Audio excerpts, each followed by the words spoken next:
Hi everyone, welcome to study IAS. आज का हमारा टॉपिक है central electricity authority regulations for great Indian bustard area. तो यहाँ पर जो सेंट्रल इलेक्ट्रिसिटी अथॉरिटी है उसने एक ड्राफ्ट इशू किया है, ठीक है, कुछ रेगुलेशंस फॉर्म किए हैं for the great Indian bustard area के लिए। अब इस टॉपिक में क्या है, किस चीज़ पर बात हो रही है, ये हम लोग यहाँ पर बात करेंगे इस वीडियो में, ठीक है। तब तक के लिए यहाँ पर हम लोग बात करते हैं अनअकैडमी के बारे में। तो देखिए अनअकैडमी का,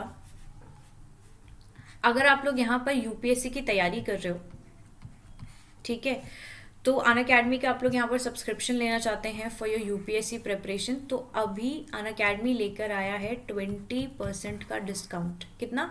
20% का डिस्काउंट है आपके सब्सक्रिप्शन पे।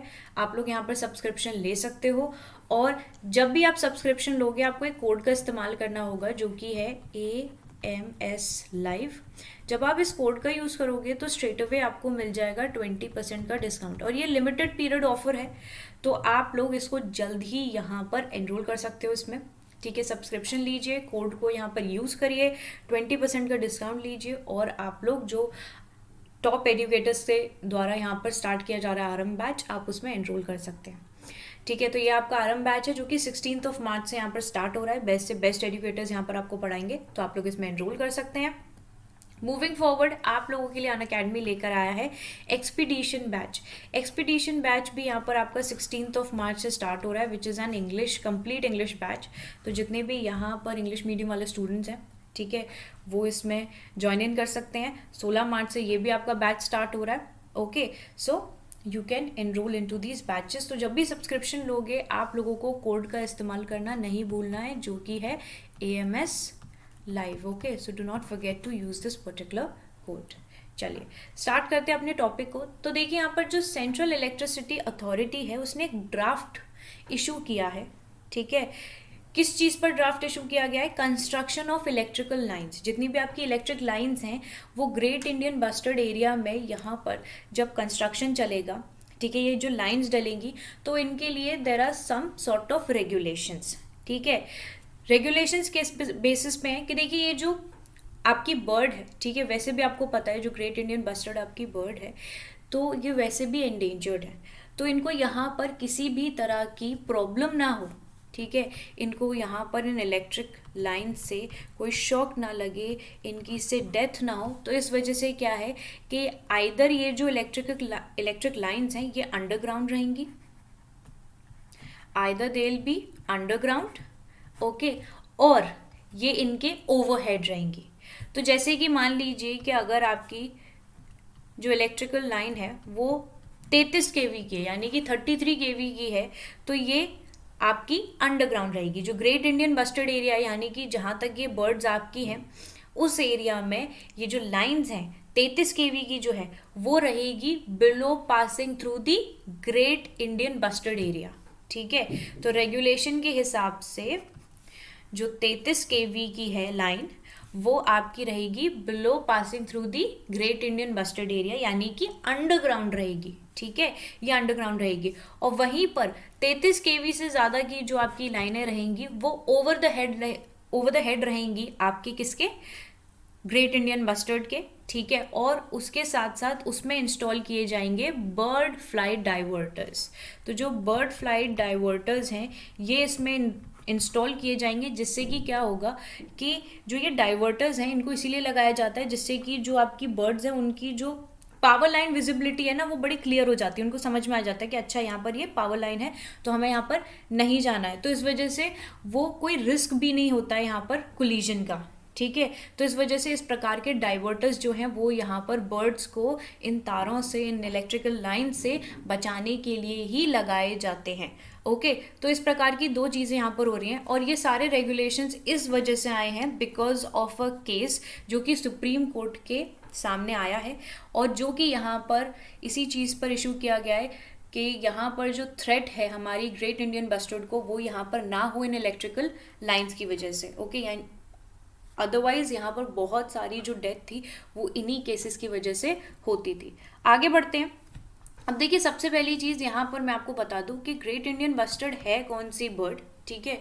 तो यहाँ पर ग्रेट इंडियन बस्टर्ड आर्डियोटिस निग्रीसेप, इनको यहाँ पर इनका एक साइंटिफिक नेम है।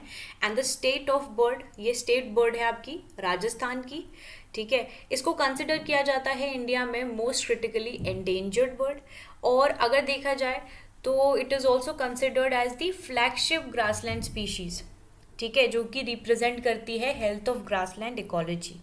इसकी पॉपुलेशन आपको ज़्यादातर राजस्थान गुजरात में देखने को मिलेगी। थोड़ी जो स्मॉल पॉपुलेशन है वो आपकी महाराष्ट्र, कर्नाटका और आंध्र प्रदेश में, ठीक है। अब ये जो बर्ड है it is under constant threat, जैसे मैंने आपको बताया कोलिजन यहाँ पर जो इलेक्ट्रिकल लाइंस है उनसे होना, okay, with the power transmission lines, and hunting की वजह से, जो कि आपको अभी भी प्रेवलेंट देखने को मिलेगी पाकिस्तान के अंदर। हैबिटेट लॉस है, ऑल्टरेशन है as a result of wide spread agricultural expansion. Protection status देखते हैं, IUCN की रेड लिस्ट में ये क्रिटिकली एंडेंजर्ड है। Convention on international trade in endangered species of wild fauna and flora, okay, and convention of migratory species, wild life protection act 1972 schedule 1 में यहाँ पर आपको इसको देखने को मिलेगा। ऑल राइट, चलिए आगे बढ़ते हैं। यहाँ पर अगर देखा जाए कि हम इनको प्रोटेक्ट करने के लिए क्या क्या मेजर्स ले रहे हैं, तो देखिए सबसे पहली चीज़ है आपकी स्पीशीज़ रिकवरी प्रोग्राम। तो स्पीशीज़ रिकवरी प्रोग्राम में it is kept under the species recovery program, ठीक है, जहाँ पर it is been integrated allotment of wild life habitat of the ministry of environment, forest and climate change. वहीं पर national bustard recovery plan भी इनके लिए यहाँ पर आपका इनकी प्रोटेक्शन के लिए लाया गया, जो कि which is been currently implemented by conservation agencies. Conservation breeding facility, तो यहाँ पर जो ministry of environment, forest and climate change है, राजस्थान गवर्नमेंट ने और wildlife institute of India ने, इन्होंने भी यहाँ पर इस्टेब्लिश किया है conservation breeding facility desert national park at Jaisalmer, June 2019 में स्टार्ट किया था। अब प्रोजेक्ट ग्रेट इंडियन बस्टर्ड भी इनके लिए ही स्पेशली यहाँ पर लॉन्च किया गया था राजस्थान सरकार द्वारा, जो कि एम कर रहा था कंस्ट्रक्टिंग ब्रीडिंग एनक्लोजर्स इन स्पीशीज़ के लिए और डेवलप कराने के लिए इंफ्रास्ट्रक्चर, जो कि यहाँ पर एक ह्यूमन प्रेशर को रिड्यूस कर देगा इन हैबिटेट्स पे। Then let's talk about the eco friendly measures जो कि यहाँ पर लिए गए हैं। तो टास्क फोर्स जो थी वो यहाँ पर सजेस्ट कर रही थी इको फ्रेंडली मेजर्स, जिससे कि मिटिगेट कर सके हम impacts of power transmission lines and other power transmission infrastructures on wild life including the great Indian bustard. So these are the measures जो कि यहाँ पर लिए गए हैं इनके प्रोटेक्शन के लिए। ऑल राइट, चलिए, सो आई होप आप लोगों को यहाँ पर ये जो वीडियो है वो समझ में आई होगी। कोई भी डाउट रहता है तो you can ask in the comment section, okay. Comment section में आप लोग अपने डाउट पूछ सकते हो, whatever doubts you have with any of the topics.